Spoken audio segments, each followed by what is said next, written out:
I woke up and I was like, I want to take back control of my life. How do I do that? The only example we saw was that behavior. I was never that person in law school who was like, and I want to be a partner. They kind of quit before they try and make it work in a way. When I got to law school, I'm like, wait, what? There's this much gray? That's where I am right now.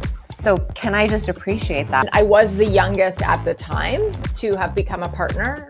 And then you realize that holidays don't actually mean holidays. Vacation doesn't actually mean vacation. Hold up. There are so many skills that we have that I've built over the years, the skills that I've refined because of being a practicing lawyer.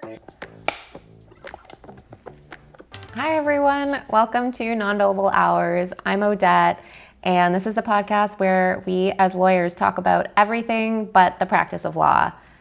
And sometimes we talk about the practice of law. I'm really excited to introduce my first virtual guest today. So you'll see there's no one beside me in a seat. That's because she lives in a different part of Canada and we're expanding across the country. So that's really exciting too. My guest is Aman Costigan. She's a former lawyer, a former law firm partner, and now she's a life strategist for couples, and she teaches couples how to design their lives with intentional life planning. She's also the co-host of her own podcast, Marriage with Intention, with her husband.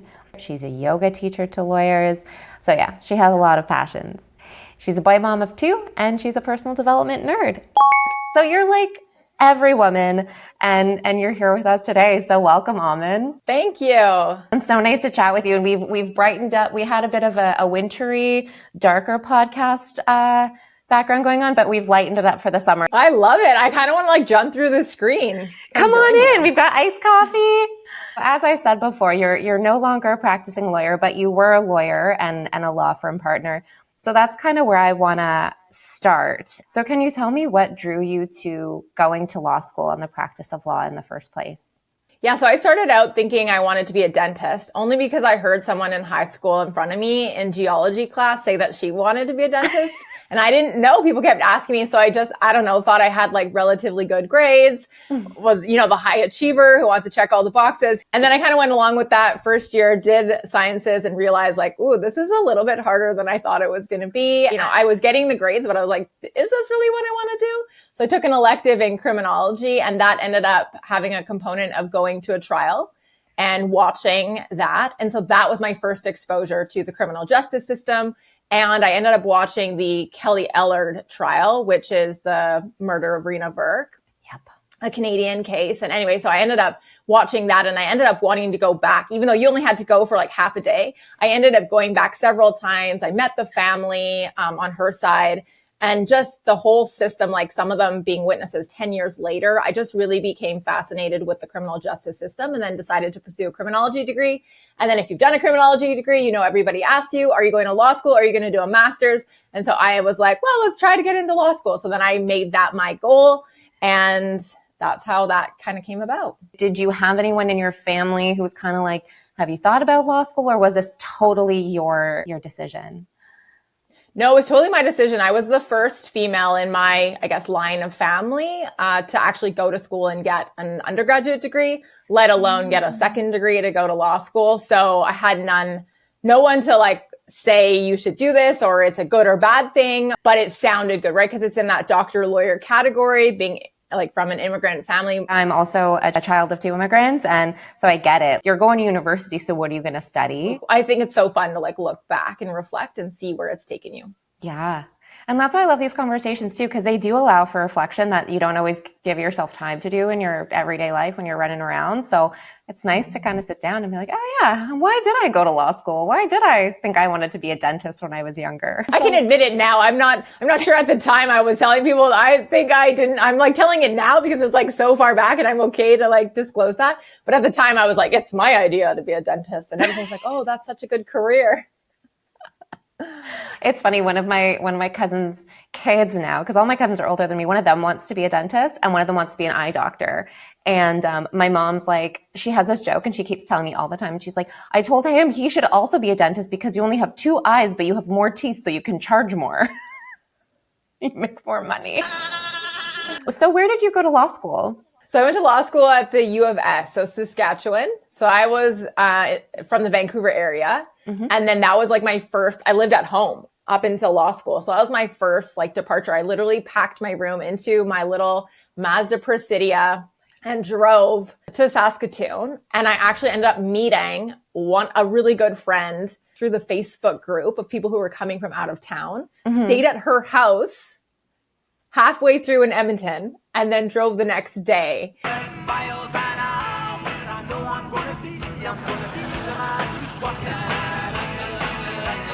And so people think it's a little wild that I like met this girl and that she was going to law school, that I had nothing, knew nothing about her, that I stayed at her house for the night, parked my car in Edmonton, and then drove like the next 6 hours after that.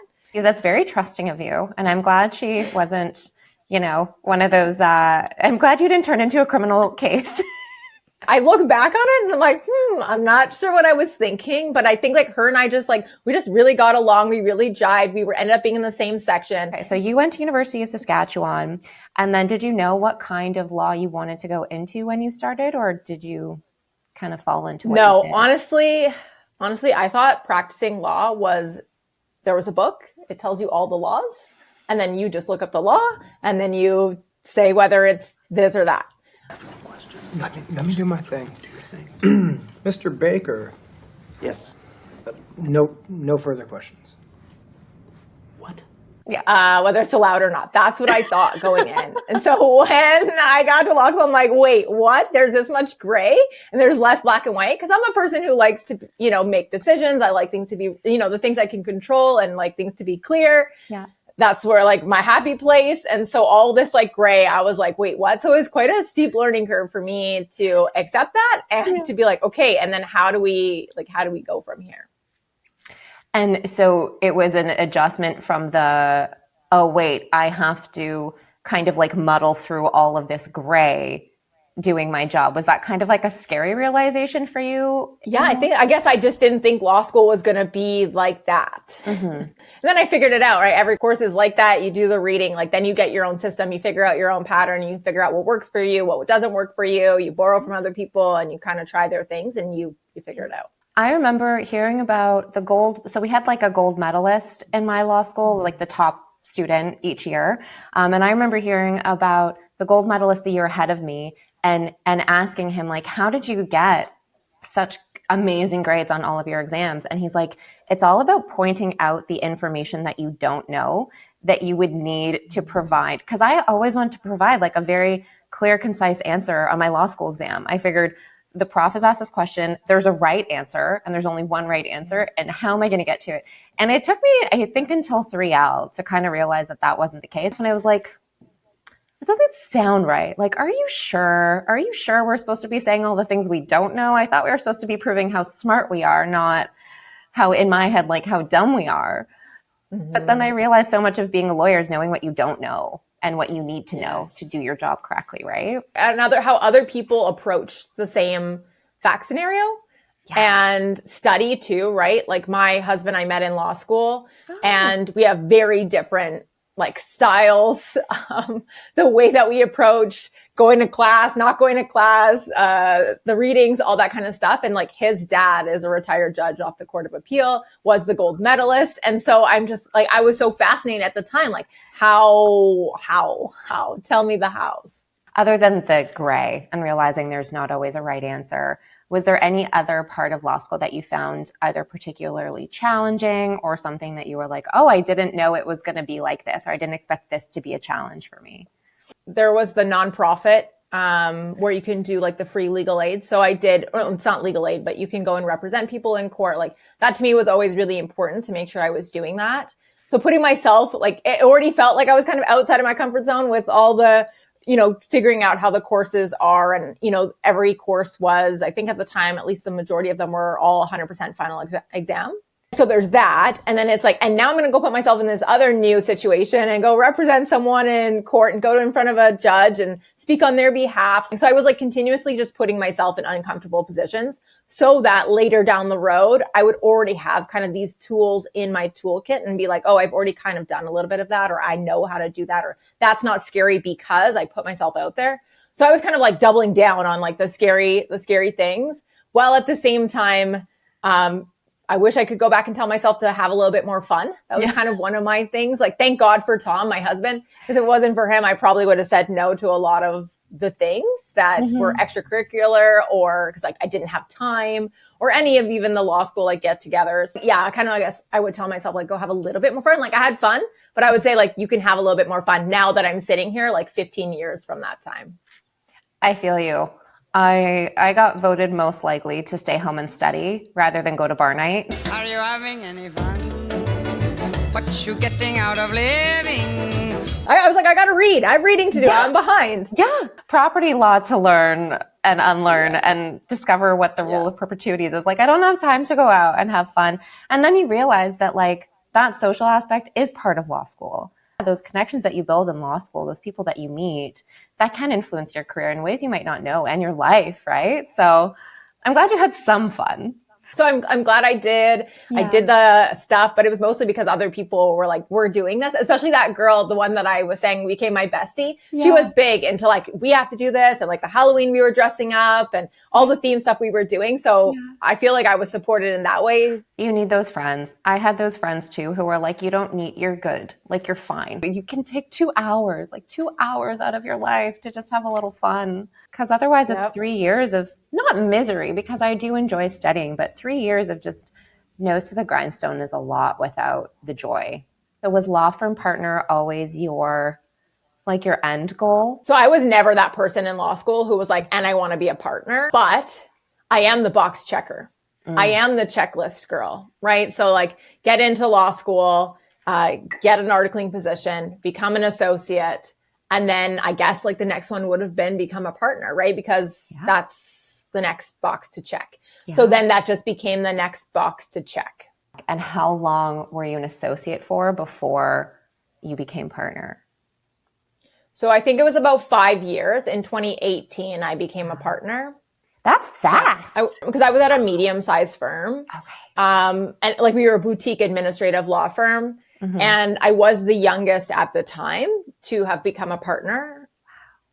But like that, again, like that was the next kind of, thing. And then that was kind of my realization, my reality check about, okay, I've done the outside success. I've gotten all the check boxes. Everybody says that I'm supposed to be happy, the good job, all of these things. Like, why am I not happy? And then that's when I started looking around to be like, I think I need to do something and take some action. Was it a moment of realization, or was it kind of a slow build over time? You made partner and you're like, wait, something doesn't feel complete. And was it kind of a slow burn, or was it just one day where you're like, I don't want to do this anymore? So when I became a partner, I was like, I had dropped a lot of the extracurricular, like all those things you mentioned, those never really existed other than teaching yoga in 2021 in the pandemic to lawyers. That was something I tried as like my own kind of thing. Yeah. But beyond that, like, I wasn't exercising the way I wanted to. I couldn't tell you like my top 3 hobbies. I couldn't tell you the last book that I had read, right? Like it was like all of these things, because work to me had become like my main focus, and like it was grind and being on all the time, checking your emails, it like all the time. It was all the things all the time, bringing the briefcase home on the weekend, planning to work, not working because you didn't want to open the briefcase and then like feeling bad about it and shame, and then taking the briefcase back to the office and then like feeling behind all the time. So it's just like this constant cycle. Then it's like, I'm a partner. Okay. I have the control. I have some autonomy. I have those things. And then I still felt like I was missing something. Right. And so it was kind of like for me, it was like taking back control of my life. It's like, what am I going to do that? And then starting to put some things in place to make changes. That experience is so common. Like, there's not a single lawyer I've talked to who either hasn't had that experience or thought that that's what they wanted. Like going into the legal profession. Like I thought I wanted to be working all the time and billing a ton and become the partner in the corner office and do all those things. Because I thought that was the only way to do it. And that was the only way to be successful as a lawyer. So was that the beginning? Like you started as an associate, and was there a buildup, or was it just like you're in the deep end? That's all I knew. Yeah. That's all I knew. That's all I saw. I was straight into private practice. I stayed at the same firm for 12 years. Wow. right? So that's what I saw around me. And when people went on vacation, they talked about, I'm available. I can, right? Like it was just kind of like, and people responding when they're on vacation. And I'm like, something seems a little bit odd. And then you get the cell phone, right? So the people pleasing, the like doing all the things that would be good for everybody else at the sacrifice of myself. And hey, I look back now, I'm like, yeah, all that hard work has led me to where I am here today. And I'm so grateful for her and for doing all the work that like I did. Yeah. But thank goodness I decided early enough to start making some changes and plan for a different life. No kidding. Because that's exhausting. And that's what I saw around me. Yeah. And it wasn't changing, except for the younger people. I have to give them credit. At first I had some judgment, I'll call it. I had quite a bit of like, how can they do that? Like, I would never do that. Like, they'll say like, oh, I can't come in tomorrow because I have X, Y, and Z, or, oh, I can't be on my emails tonight because, or I have to go. They leave the office. And I'd be like, oh my gosh, they're leaving. They're going to get fired. Ross is wearing leather pants. Does nobody else see that Ross is wearing leather pants? You're kind of like, it's like that meme where you're like, oh, like, don't want to see that happening. But they chose themselves first. And I was just so inspired by their ability to do that, putting themselves first and setting those boundaries, because I just didn't have any for so many years. The only example we saw was that behavior that we thought we had to do to be successful, right? Like, checking your email on New Year's Eve and being like, oh, shoot, the partner, needs something from me. Or like, oh, wait, we have to come in on New Year's Day because someone's going to trial and I need to prep this, that, and the other. Like, okay, January 1st, wasn't expecting, like I thought this was a day off. And then you realize that holidays don't actually mean holidays. Vacation doesn't actually mean vacation. And you are not free, And part of it's a choice and part of it's a culture thing. Then this younger generation comes in and they start doing things differently. And it's almost like we have a new role model.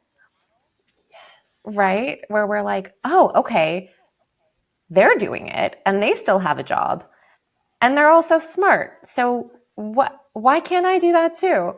Did you have that realization after you became a partner? Yeah, I think like, cause everybody was like, oh, wait 5 years. It gets easier when you're a lawyer for 5 years, right? So there was this like unofficial benchmark that I was going to hit that was like magically going to switch everything for me, right? So I was like waiting eagerly. And this is what, people I trusted were telling me. They're like 5 years. I made it past that. I'm like, okay, nothing has happened, right? I have a little bit more control, right? I'm a partner. I have that leadership authority, but like it was in bringing in my own perspectives. But if I think of like, I was called at that time, that like version of me, someone had called me a chicken with her head cut off because I was like racing around all the time. Like if you heard me, my heels were running faster than you could even like see me walk by your office, right? Because I was always going to the next thing. I didn't have time to stop, pause, say hello to somebody. But then I started changing my ways. And then I started building in these like different habits, and that like slowly over time, right? I started just to like slow myself down a little bit, but I knew that I could activate chicken with her head cut off. Like I knew I could be her if I needed to in those like times when she was needed, but she wasn't needed 24/7. No one in this family ever even seen a chicken. Wait, I got the perfect thing. Right? I didn't need to be her all the time. I could actually be a human. I could be a human and not a machine. And it was like these realizations that I was seeing. And like you said, the younger people who were setting a different example and like going to the gym 5 days a week over the lunch hour. And I was like, oh, you can't do that. What if somebody needs you over the lunch hour? Like the lawyer that I wanted to be, like my future self, she wasn't stuck here. That's a really good way to put it. And I like how you said you could activate that version of you, need be, but she didn't have to exist. 24/7 is exhausting and not manageable. But I would say even like 8 to 10 hours a day, every work day for your career, like working in that kind of like panic mode. Because I did the same thing. There would be times where when I was articling, I would, be up at like 4 to drive 4 hours to get to like Brockville for court.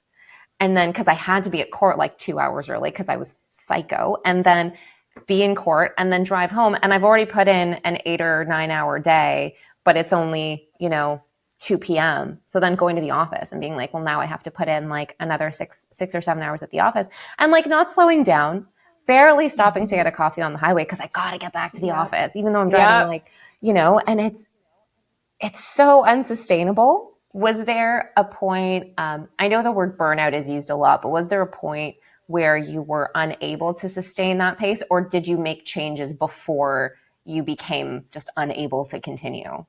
I think for me, so I had 2 panic attacks. Okay. Ended up in going to do the ECG. I'm that lawyer group. So that was kind of a little bit of a reality check. I don't think I ever hit a burnout point because to me, I grew up, my mom always taught us, you got to have 3 jobs because you never know which job is going to not need you anymore. Wow. So when I was doing my undergrad, I had 3 jobs. I would work at a production plant. I worked at McDonald's and then I taught dance. But to me, that was just my normal. I didn't know the difference. And I think part of it was meeting my husband, seeing that there's this other way that people live and that maybe the way I was living is not necessarily quote unquote normal or healthy or sustainable for a long period of time. So that was a changing point for me. Yeah. And then it's I think also getting older too, as I age, right, you increase your wisdom, your energy goes down a bit, right? Which is why, in those younger years, I'm so glad that I worked and hustled and grinded as much as I did, because again, I wouldn't be sitting in this spot right now if it wasn't for my past self and the work that she did. But it was just seeing that and okay, maybe we can vision up and future self think about what I'm doing differently in my life in years from now. And is that what made you eventually decide that you needed to make a big change and leave law altogether? Or how did that realization come about? So for me, I was trying to create an empire of freedom, or I wanted that ability to leave if I ever wanted. So for me, kind of in the 5 years before I was leaving, I never knew what else I was going to do. I wasn't and I want to be a life strategist for couples in 2025. That's what I'm going to do. And here's how I'm going to get there. Right. It was more of a conversation with my husband and I where we're both you know what? One day I think that we're going to leave the law. I don't know what it's for, but we want more freedom. We want more flexibility. We want to be able to do the trips in our 40s to 60s and, go kayaking on the river on a Friday afternoon rather than me taking my cell phone with me, checking, even though I've taken the day off. I wanted to kind of get that freedom, that ability, but I just didn't know the how. I didn't know what I was going to be doing. So to me, it was working towards that. I saw the law still being part of my empire of freedom. I saw it still being a piece of it. I never saw it really going away fully. So I really kind of flirted with different ideas and different things. Mm-hmm. And ultimately that didn't end up working out. And I was just I'm going to go try this other thing, trying different things that I can do that kind of just bring me joy. And I try them. And if I don't like them or they don't work out, then I'm okay, next thing. Next. Now.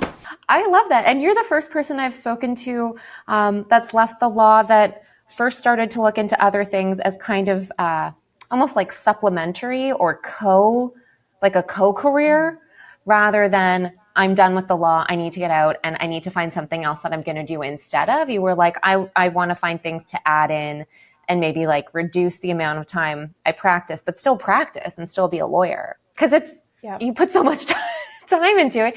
And it sounds like you didn't hate it. It sounds like you really liked being a lawyer, or did you? I did. I think that 2018 was really a pivotal year, 2018, 2019, where I started to kind of take, I woke up and I was I want to take back control of my life. How do I do this? Right. I want to keep my law career, but maybe if I add in some of the things I used to love and find new things that I love, new things that inspire me and that, light me up, then these things together, then I will be complete. I will feel, better, different. And that is what happened, right? I wasn't the chicken with her head cut off anymore. I stopped to talk to people. I got to know them.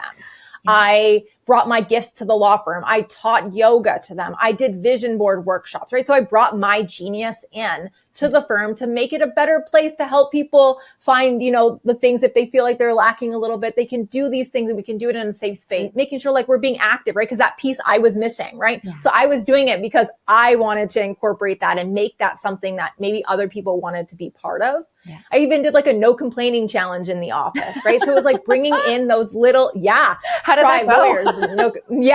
Some of them signed off. They're I'm not, I did one day and it's too hard.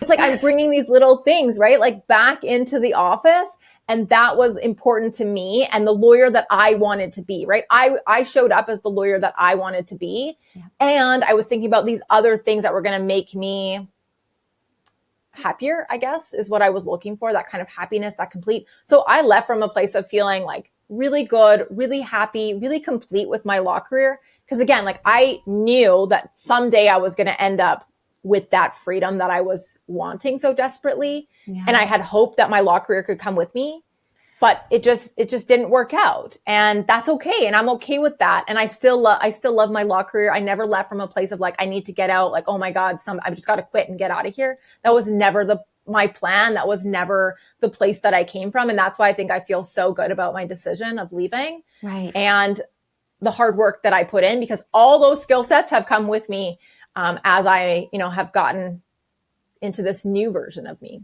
And I love hearing that you did everything you could to make the place where you worked and your career kind of like the best possible version of it could be. You're like, I want to improve not only my work day, but the work day of the people around me. And this is how I'm going to do it. I'm going to bring my authentic self in and do all these things that maybe others wouldn't have thought of. It's like you brought your whole you into the law, and now you're bringing the things you learned from the law out again into, your life as an entrepreneur and all of that. Honestly, it's very impressive, because so many people, when they decide that they don't want to do something anymore, they kind of quit before they try and make it work in a way. And that's not a judgment. I've left jobs or things where I'm just like, I'm kind of done with it, and I know I'm done with it. And you look back and you're like, could I have maybe tried to make it fit, even if it wasn't going to be my forever, even if I was just going to be there for another year or so? How can I make that time better, or as best as it can possibly be? I just had this urge to kind of try to create something of my own where there was like no rules, no like emails of, things that I was trying to avoid or run away from or not open. Like when I get your email about the coming on your podcast, it's like, I can't wait to answer you. I can't wait to open it. Right. Like I just wanted that kind of like feeling more in my life. And so your yoga journey, have you always been a yogi, or was it something you picked up to deal with the stress of the profession, or when did that kind of start for you? So the timing is so divine, like we were talking about timing and stuff like that. Yeah. I actually found this yoga retreat that I was looking for as I was articling. So finishing my articling before I became a lawyer. Yeah. And I found this one and I went, and it was incredible. It was yoga, again, not like any drop-in class that I've ever done. Like there's chanting. You're like literally slowing down to the point that it's like so much discomfort you want to like run away. It's like 20 minutes of walking meditation outside. I'm like, who wants to walk in a circle for 20 minutes at the slowest pace possible? And I'm just like, this is so painful, right? Like if you compare it to who I was at that time. And so I just love this teacher. She's in her 70s. She's still my teacher today. So I ended up signing up for her class. And when I was there, I met some of her students, and I'm like, oh, how long have you been with Anna? That's her name. They're like, 25 years, 15 years. I'm like, there is something magical that I needed to tap into. So that ended up being like one of my outlets for while I was practicing. So it's so perfectly lined up for like 12 years. I'm year 13 now with her, but every Monday night for 2 hours, I go and I see and I do her class. And it's just that like reset, that like trying to get out of reactive mode, build in that pause beforehand. Little ways that I can reduce stress at the time, like when I was a lawyer, hopping into meetings, going into court, like you need those skills and to make them like a habit rather than kind of, you're in a situation, you just panic and you're stressed so much, you can't control your emotions and how you're feeling. Yeah. And you said that the way that you do yoga for lawyers is different from what you've seen. So is it more of a mindset thing, or is it particular poses? Because I love yoga. So I'm so fascinated with what you find is most useful to lawyers from like a yoga perspective. Yeah, I think for me, her thing is going like beyond the form. So we're all like, okay, and get into like mountain, go into warrior one. And you're just like, I'm there. My arms are out and I'm there and I'm holding in. My whole body is tense and right? Yes. Yeah. And so it's like, can you come back a bit out of the form? So the goal is not to get to the place. It's the journey to get there. Oh. And you might not even get there. Right. So because it's about like keeping your whole body open rather than locking your whole body to get there. Cause like you can do a plank and hold everything, right? Yeah. So tight. Yeah. But can you loosen up everything in the plank so that your whole body is like flowing? It's wild. She's like, Aman, 10 to 15% less effort. That's like, she still tells me, and it's been like 13 years.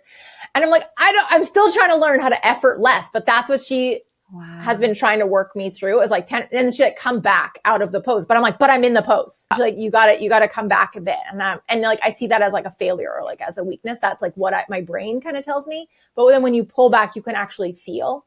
And I think over time I had become so numb to feeling. I didn't feel it. It took me like 6-7 years to start feeling again, like actually sensation. Yeah. And it was through the yoga class because of actually like stopping to slow down, to pause, to reflect, to like decide, like, is this the life I want? You know, all these kind of things, they don't come up all the time, but they did come up. And it was a place for me to kind of just deal with a lot of things that were coming up and how I wanted to deal with them. And that sounds like something like every lawyer needs to learn how to do, because I'm that person in yoga class. Like I go to do yoga well. Do you know what I mean? Like I go and I love being the person, that can do the tree. And they're like, okay, now challenge yourself. And if you feel it, I'm like, it's not whether I feel it or not. I'm like, I want to do what you're doing. So if you're putting your hands behind your back in prayer, I'm putting my hand, even if I fail off today, even if it feels better in a different, like I am that person. I'm like, okay, how's my foot? How's my leg? How do I Yes. And so I have a dance background. I grew up dancing from 5 to like current. So I have that flexibility piece too, that I expect myself to still be as flexible as I was when I was 15, when I was 21. No, there's no modifications. No. Because we don't get those options in our job. Like you don't get to go to trial or a hearing before a tribunal and be like, talk to your expert if you want. Cross-examine the witness if you feel like it, if you're feeling like it today. How you doing? Closing arguments? No? You want to wait till tomorrow? It's like, no, you don't get a choice. You missed the baby? You missed the blind man? You do it. And so when you're told to do something, when you know there's the next step, you're doing it. When you see people around you doing something, there's no choice. And so when you're given the choice, or when the journey is the most important part, it kind of almost goes against everything in our field that we're told is the point. The journey's not the point. The trial prep isn't the point. The point is to win. Like these are gems that you were saying. Like I have realized 1 year out of the law, like we are a unique creature. Like someone said to me recently, they're like, all you see is the gaps. Because I was like, oh, I did this and I did this, but the other thing, I didn't do this. And I like highlighted, I was like, I didn't do this one thing. And she's like, you do realize you just did all these things, but all you see is the gaps. I'm like, that's how I've been trained to see the gaps. What haven't I done? Yep. What haven't I done? Because that is like a deficiency. That means I've done something wrong. I haven't done something well enough. I haven't done it to like the best of my ability. Yep. And it was such a mirror moment for me, because I was like, she's right. Look at all, like I did these 20 things, but I missed this one thing. And no one else is looking at you being like, Aman didn't do that one thing. What a loser. They're looking at all the things you have done, or just like the person you are. Sometimes we forget that like we're also human, and we deserve to be happy and joyful and not have to like earn it all the time. I do that thing where sometimes I'm like, okay, I need to do enough work so that I can earn the time to go for a run. Like, and I'm on it. Like I teach yoga and I still have a lot of discomfort. Like just on my last yoga class, we did a 20-minute meditation, walking meditation outside in a circle. But it's like the slowest walk you've ever done in your whole life. There is no destination, just to walk in circles.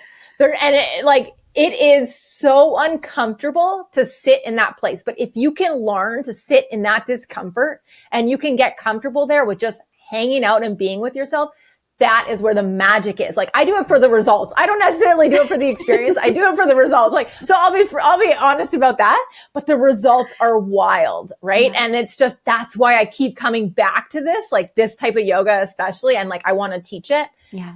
Because of what's there, because that discomfort is how we make change. That's how, like, whether it's big or small, that's how we get like the downloads, the ideas. That's how you start a podcast. Like, that's how I think, right? So you start a podcast, you do those things that you say like, oh, I'll just do it later, or maybe next year or next time, or I'll wait until my kids are older. Like there's all these things, but that discomfort, that like being able to be present in that space, that is so yummy. Do you do online or virtual, or is it all in person in your area?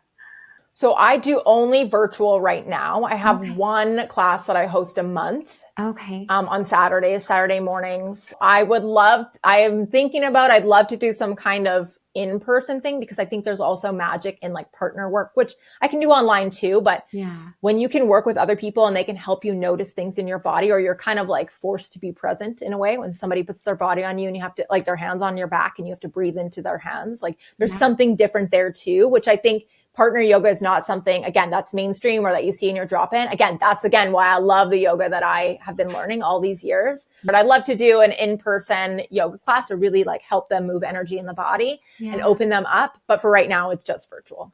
Okay, so your podcast is called Marriage with Intention, and you host it with your husband. And so when did you first start your podcast? Last August, actually. We're almost going to be on a year here, which is wild. Happy almost anniversary.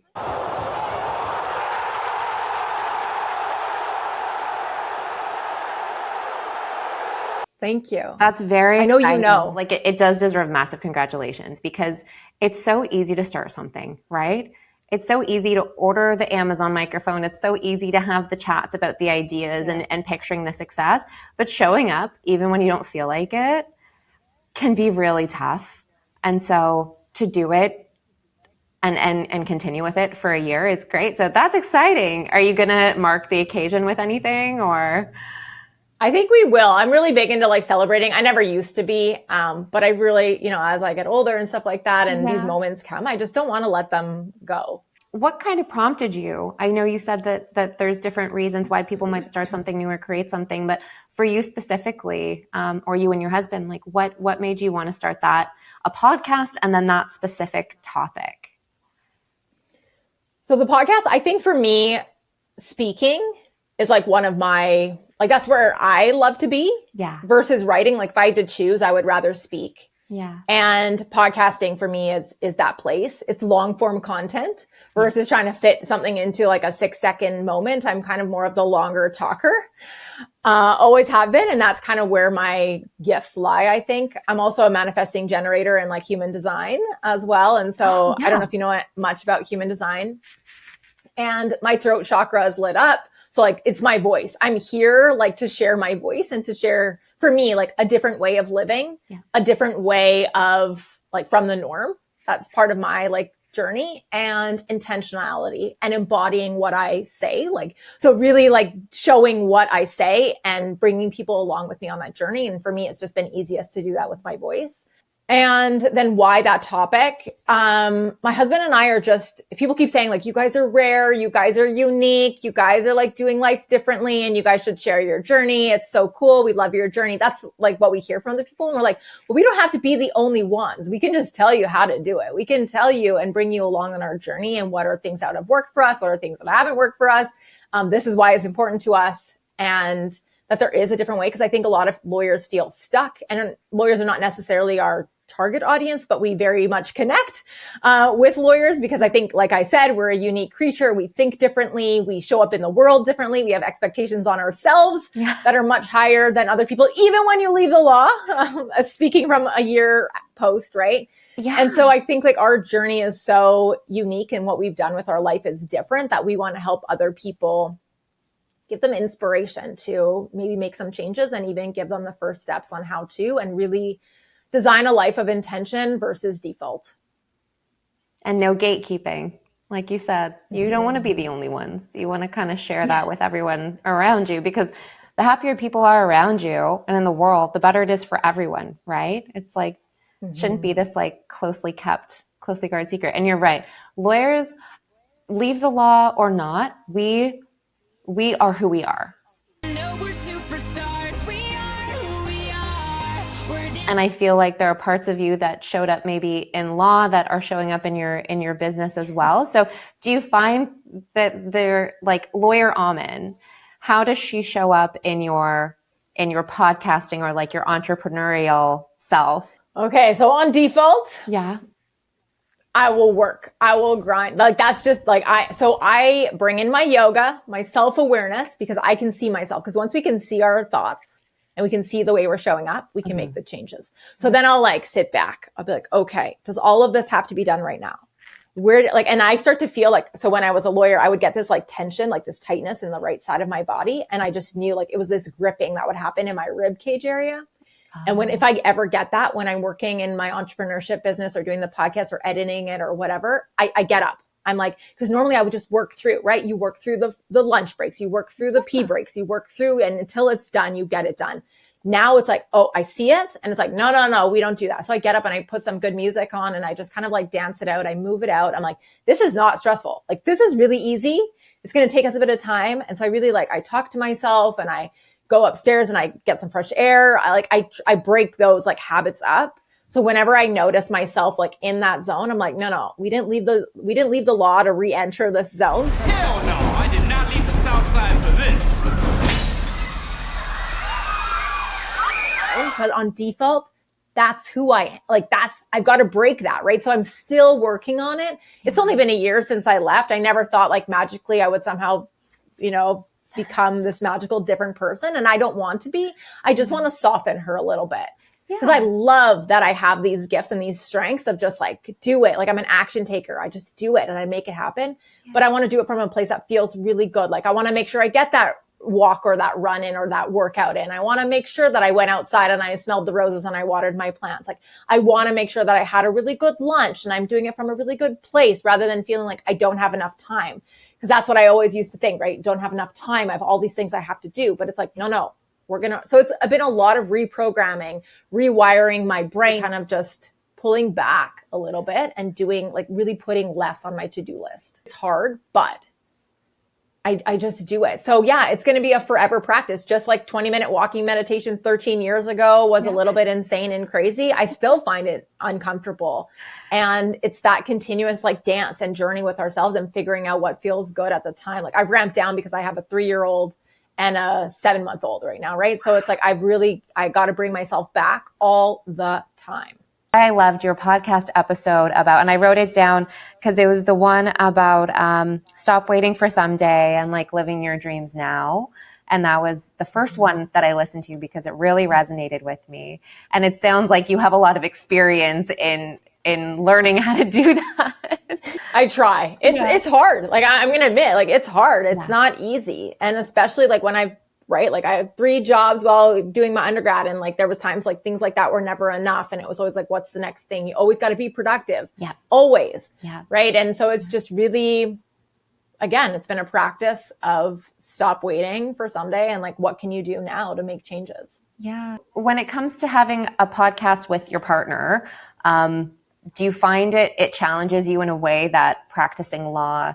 Because when you were a lawyer, would you kind of just work on your own files and you kind of had say over what happened on the files? It depended. As time went on, yes, I was the driver. I was the main lawyer on it. And then I would usually have like a student or a younger associate. Yeah. And then how has that changed to co-hosting a podcast with an equal, right? Does that challenge you in a new way that practicing law kind of didn't? It's really been a learning of like, we both are very different in the way that we think. Like, I'm a very like, write it down. Here's the script, like, or not the script, but like, here's the outline. Yeah. And my husband, like, that can throw him off. Like the fact that there's an outline, cause it's like, do we have to say these exact words? And it's like, no, I just did the outline so that we have like kind of these anchors, right? Just like you would if you went to trial or you did a hearing. So I'd have these anchors, but he doesn't. So it's really been this like interesting way of figuring out how we think. Like sitting down and talking is like good for me, but him, it's more like he needs to be moving and talking. So it's like, how do you, right? Like, cause we're different. We're 2 different people. I can't be in control of the whole thing. I need him. It's a go podcast. So I can't be the boss 100%. So it's like, how do we make this work? How do I, again, let go control? And how do we do this together and make it fun? It has to be fun. Otherwise, like, there's no point of doing this. What's the point if it's not fun? Like, you're almost a year into having your own podcast. Do you find your goals are different now than when you started? Yes, they are evolving and changing, especially like entrepreneurship. I had like one idea of something I wanted to do. And then now it's like, well, I kind of want to, like, for me, it's like bringing people along and me also doing it at the same time. Like, that seems to be kind of where I'm at. So I'm doing like this like 30-day goal sprint, have more fun. Yeah. It's because I wanted the summer to be more fun. So I'm like bringing in these like different things. And like, I'm a super great planner, strategist, futuristic. Like, these are my top strengths. And so it's like, how do I share these gifts and like really just experiment? So yeah, my goals are changing. what I thought, I was like, oh, our podcast is going to be every week and it has to be this length of time. And I had all these rules and I've just kind of let those go like over the time and be like, we need to do what feels really good for us right now. What's doable. Like, I don't want it to be a weight. I don't want it to be a burden. And it's the summer. In the summer. Do you remember? Like, I want it to feel good. So it's like always checking back in and refining my goals. Like, I redefine my goals quarterly. So every 90 days, I'm relooking at my goals. I prioritize. I pick ruthlessly. I know that everything cannot be a priority because then nothing gets done. Yep. And I see that over and over again happen in our lives. And like, yeah, it's just the truth for me. It is. And it's coming from that, again, that lawyer place of these are your files. And there's a client behind every single one of them. And each of that client wants to feel like they're your only client. So it's like you feel as though you need to give the same amount of effort and time to all of them and spread yourself so thin that everyone feels as though they have you. And then if you take that and apply it to your goals or your life or the different buckets you have in your life, it's like, why am I being a lawyer when I'm not a lawyer anymore? There's no point. I might as well go do that again, right? Because you can't try to hit them all at once all the time. Then you get an overwhelm. Then you either like take no action or you choose to do obviously what is more pleasurable, like watching Netflix or cleaning. Like to me, sometimes I'll just choose cleaning because I'm like, that's productive and I can see it. And it's like an immediate result. Whereas building a business doesn't, not necessarily things are happening overnight where I can see the result right away. Yeah. And so it's like this investment of time, but being able to be there for the long game. And that's really, I think, again, one of my strengths is being able to be there for the long game and really delay immediate gratification and see that like future place, that future self and like feel her and like work towards what she's doing and where I want to go. The delayed gratification is such a thing that I think we either had to learn or like we're already good at because we put so much into getting to become like being able to call yourself a lawyer before you're able to call yourself a lawyer. And then like you said, like everyone's like in 5 years, it'll get better. When you're a partner, it'll get better. When you're a partner for 5 years, it'll get better. And you're always waiting and waiting and waiting. And so do you feel like that has kind of given you the grit in the entrepreneurship? Because it's not all about that instant gratification. It's rarely that, right? The skills that I learned as a lawyer, a lot of people think like, oh, I don't know what else I would do. I don't have any skills. I don't have any. And I'm like, oh, hold up.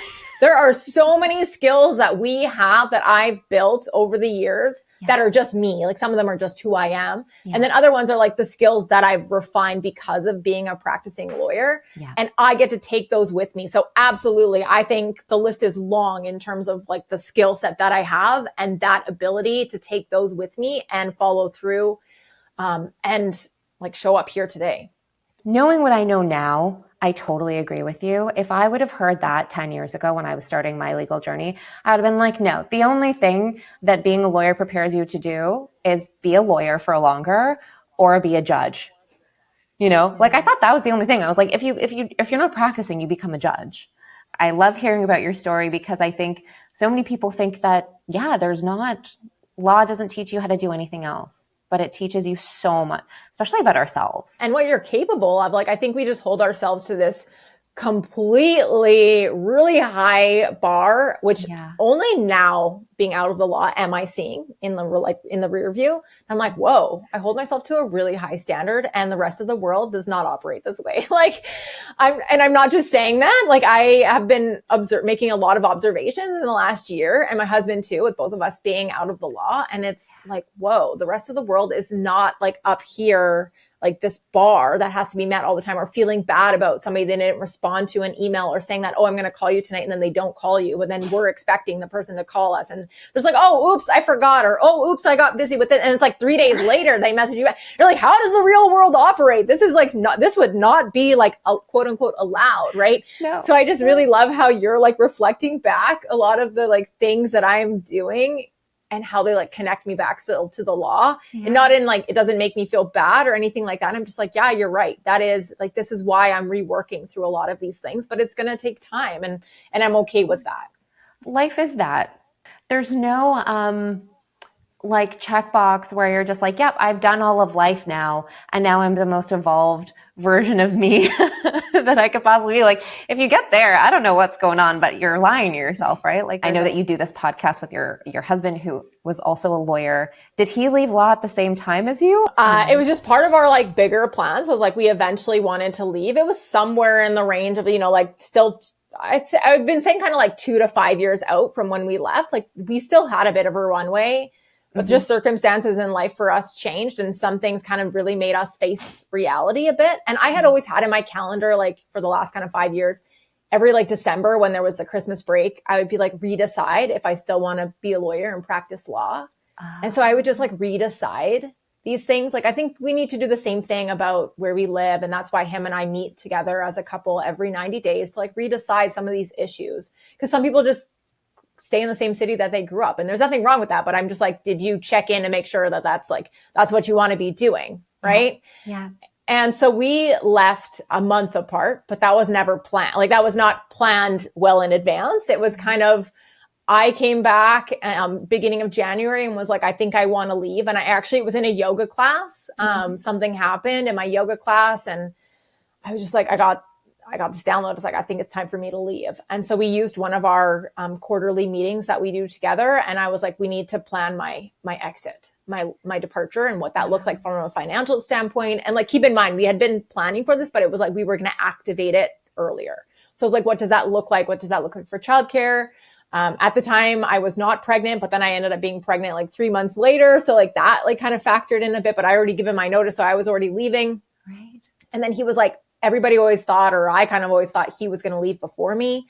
So once I kind of pulled the trigger, he was like, well, wait. And then then we were going to have this like magical time off together. So we had a 2-year-old at the time, and I had returned back to work. Then I was pregnant, but we were going to have this kind of like 6 month period before our next son arrived. And so he decided to take a sabbatical and just figure out who he was after the law. There was no plans for anything. He just was going to have this time. And we went to Italy for a month, and we just did like adventures together. And it was really this time, like with our son, where he was going to be the only one. Right. And then it was going to change again. Yeah. And so we just really wanted to have that space and that time to sit in it, like to sit in the lives that we've created, the ability to have the sabbatical because of the hard work that we put in, the delayed gratification that we had put in place for ourselves.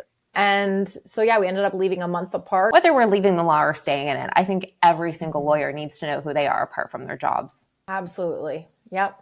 Because your mom's right. Your job's not always going to be there. She's right. And Moms they will just always replace right. you, right? Like, I won't tell her though. She's like, you just don't have experience. Like when I was younger and I was like, I want to do this thing. She's like, you don't have life experience. And I was like, it doesn't matter. Life experience doesn't matter. Then now I'm sitting here. I was like, and the wisdom that you have when you're older. Yeah. But I'll never tell my mom. That. But she was right. Well, then don't let her listen to this podcast. Because I'm sitting here being like, your mom's a genius. When you started teaching yoga and when you started kind of like your entrepreneur journey, what surprised you the most about working for yourself as opposed to working? Because you were always in private practice. So what was the biggest surprise when you're like, oh, I'm my own boss now? Like, this is real. That's it. That's the hardest part, I think, has been for me, is that when you're on files with other people or you have clients to respond to, people are like on you, right? And like you're committed to somebody else externally. Whereas in entrepreneurship, you are the person. You are the person who you're committed to. So it's like building this personal, really like it's building upon that self-trust and like following through that commitment and having your own back, not abandoning yourself when you're like, I just don't feel like it. I just won't do it. Yeah. It's so easy because nobody else really knows, like other than like my husband and I, we record together. But if I said like, let's just not record a podcast this week, he'd probably be like, okay, yeah, sure. What do you want to do instead? Let's go back. Right? So I'm the one at the end of the day. Whereas before it was like, I was responsible. People were expecting me to send that email, to look at that document when I said I would, and to text them back when I said, to FaceTime them, to show up to that meeting. They were expecting me. Whereas now it's like, I am expecting me. Yeah. And you're there to show up for yourself. You're doing this because you want to create a life, like you said, where you show up and you're excited to open your inbox. You're not, what fresh hell awaits me today. I I lie awake at night wondering what fresh hell tomorrow will bring. So you owe it to yourself to remember why you started that in the first place, rather than just making it the same stress pile that it can be when you're practicing law. You said you have quite a few lawyer yoga students. Is it all lawyers, or is it open to lawyers but anyone can come? Yeah. So right now I'm doing lawyers and former lawyers and law students. Amazing.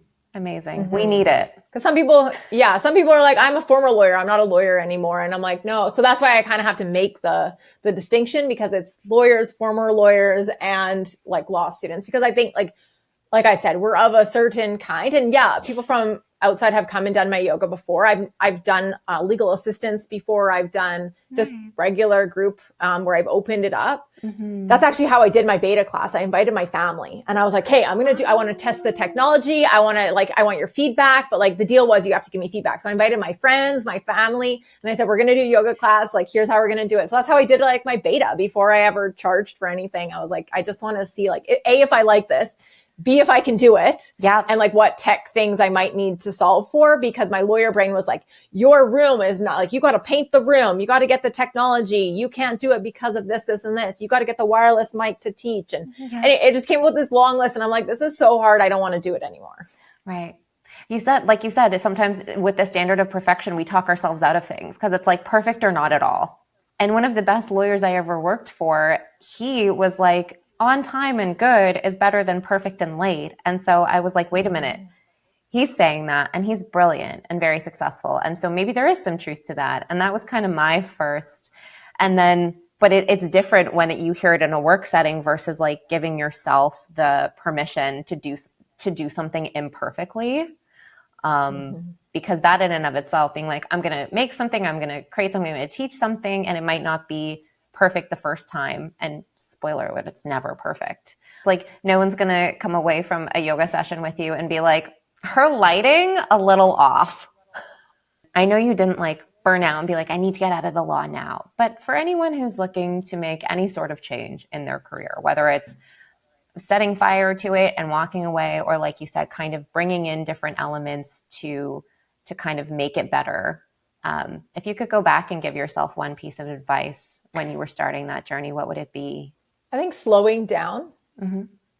right? Because I think slowing down is where, again, like I've said, the magic or where the gems are or where the information is that we're looking for. Yeah. It's because we're always on this constant like hamster wheel, treadmill, whatever you want to call it, right? Of just like, go, go, go. I'm always behind. There's always more to do. Like what else? Oh my gosh, like the week is over. How is it already July? Like we're just always kind of in the mentality, and it's like, go, go, go. And then you talk to other people and like, we're so busy. Like, oh my gosh. Like, and it's like, if you're not busy, they like look down upon you. Like, oh my gosh, how could you not be busy? Like, can you slow down enough with everything that's going on in the world and how people close to you might view you and all that kind of stuff? Can you slow down long enough and often enough to check in and to really kind of decide like, what is it that you want?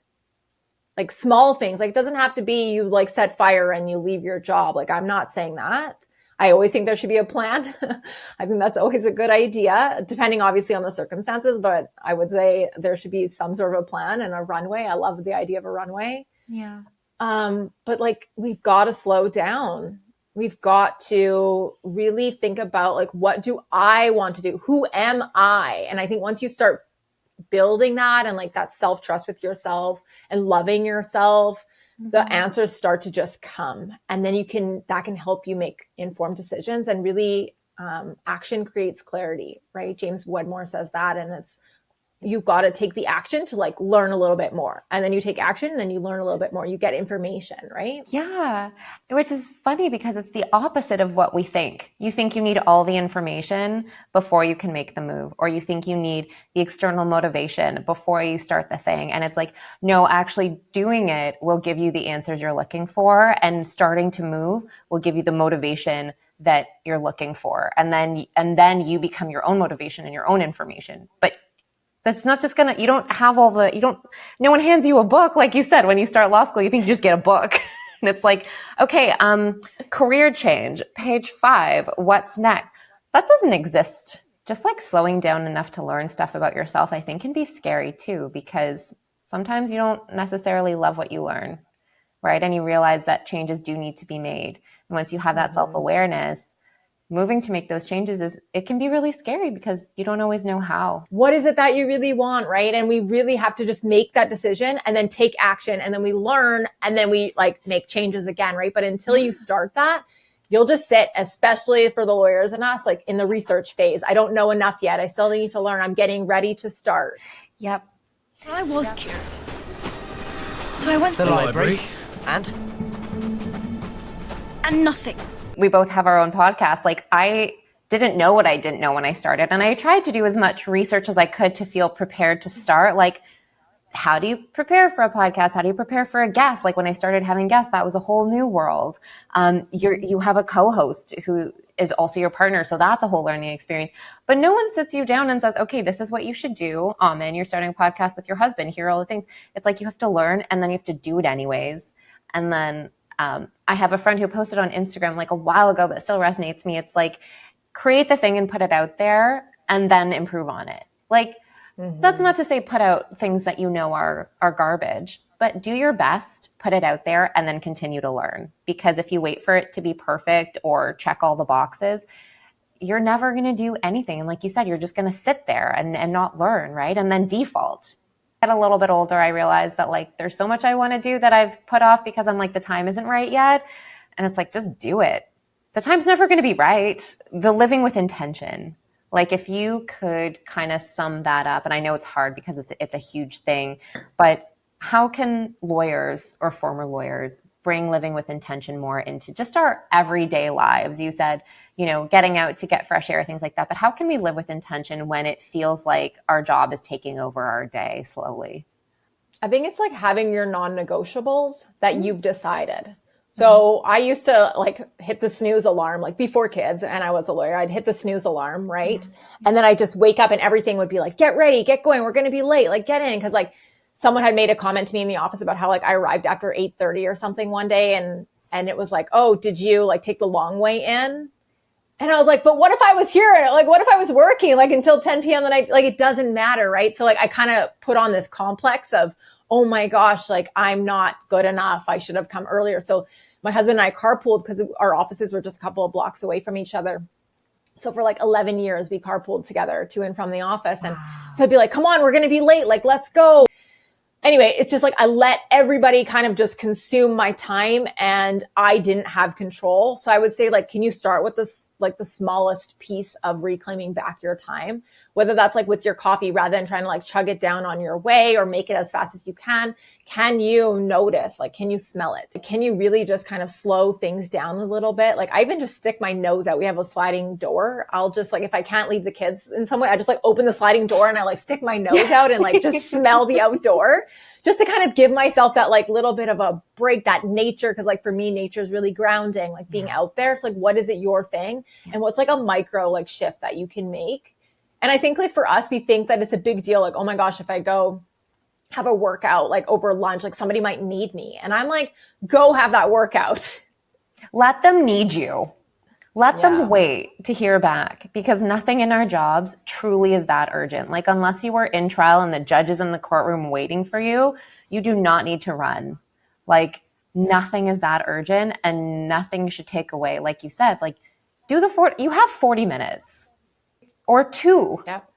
2 minutes. This morning when I was like preparing my questions for you and I had my coffee and I was sitting in bed, and then I was like, I had to do the shift and be like, I'm just going to spend 5 minutes and just appreciate this weekend morning. Because I wake up during the weekdays wishing I could be sitting in my bed with a coffee, not in a rush to get on my computer. And I was like, that's where I am right now. So can I just appreciate that for a moment? But what do you achieve? If you were 2 minutes like ahead and you didn't slow down, like whether it's your coffee or like stopping you 5 minutes, like what have you actually, like, I'm just kind of like, what have you actually achieved? Like, I'm just so, and I catch myself too, right? Yeah. I'm just so confused about it. Sometimes like I actually would work out in my office because I save time. So I just put a sticky on my office door and put like, I'm working out, please come back later. Or like knock if you need me. And I just like, I look back and I'm like, thank God I was working out, but like, really? Like, I was doing it versus not. And that to me felt like the least amount of resistance to actually do it. And I think the resistance builds if it was like, now I got to take the elevator, then I got to shower, then I got to open a locker, like all that resistance, I just had to break it down. Yeah. And you did what you needed to do in the time to get it done. And there's no shame in that. You should, look back on past you and be like, you know what, at least she was getting in that activity. Maybe it wasn't the way you do it now, but that's not how we need to judge our past selves, because we're always growing. So you would hope the way you would do it now is different. Otherwise, there's no growth, right? There's no change. Yeah. I think and doing it messy, right? Like I think as you're saying that, I'm like, it's that example of doing it. Like we have this idea that our workout is going to be us going to or it used to be us going to the gym, like physically and like being in the gym for like 1 hour. And that's considered a workout, and anything but that isn't. Or like meditation is sitting with your legs crossed and everything being silent and you having no thoughts. And that's the perfect meditation. And if you didn't do that, you didn't meditate. Like, I'm just like, this is so messed up. Like, because then you're never going to do it, or B, you're never going to feel like you did it well enough. Correctly. Yeah, absolutely. And I'm trying to do more of that in my life. Just be like, I'm going to do it. It's not going to look great. Maybe it will, maybe it won't. I'm going to go for a run. Might not be the best run of my life. I don't feel super great right now, but I'm going to go do it anyways. And if I do a little bit less of it, or if I'm a little bit slower or whatever, I've done it. And at the end of the day, you can lie your head down on the pillow and be like, am I proud of myself today? Whatever that might mean to you, right? So, all right. I have one random question that I like to ask as like a final question for each of my guests. And it typically has nothing to do with what we've talked about today. If you could instantly master any skill, what would it be and why?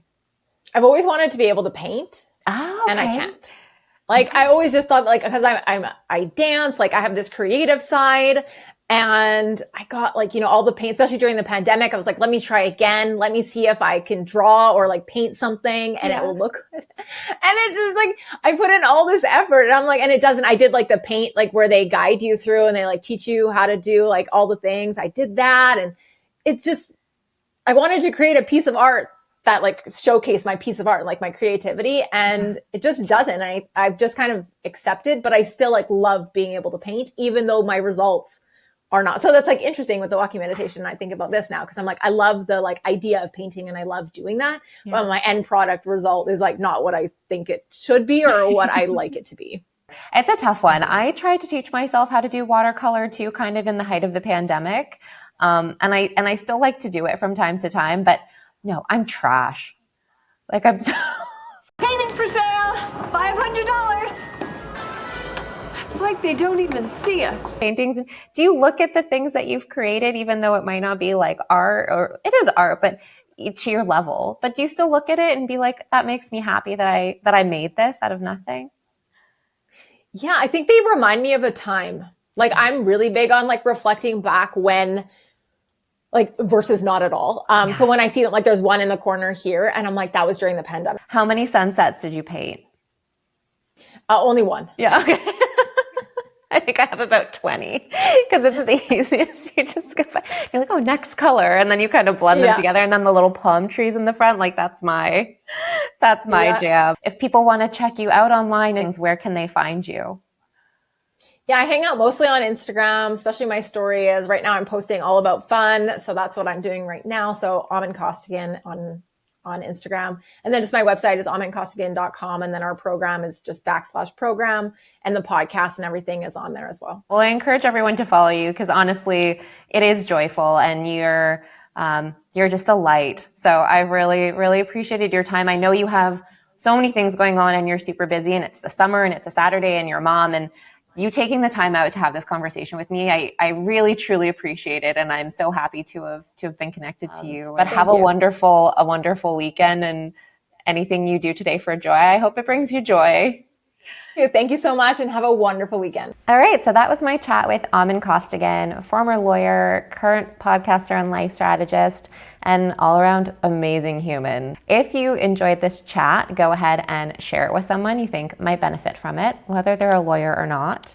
And don't forget to check out the show notes for Aman's podcast and her Instagram and website. They'll all be there as well. If you are watching this on YouTube, I would love it if you subscribed to the channel. It's my goal to hit 100 subscribers by the end of July, which is also my birthday month.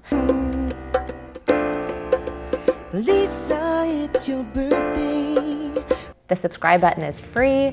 That would be amazing. And thanks for hanging out with us today, and I will see you next time. Bye. Oh my God. Why is it so heavy? Is it all about flamingos? No, just birds in general. The common cuckoo. Wait, the next one I open is you. You're not the Eurasian spoonbill. So you're gonna be the next one. The palm cockatoo. You're a palm cockatoo. This is the heaviest book I've ever held, and I went to law school. That was fun.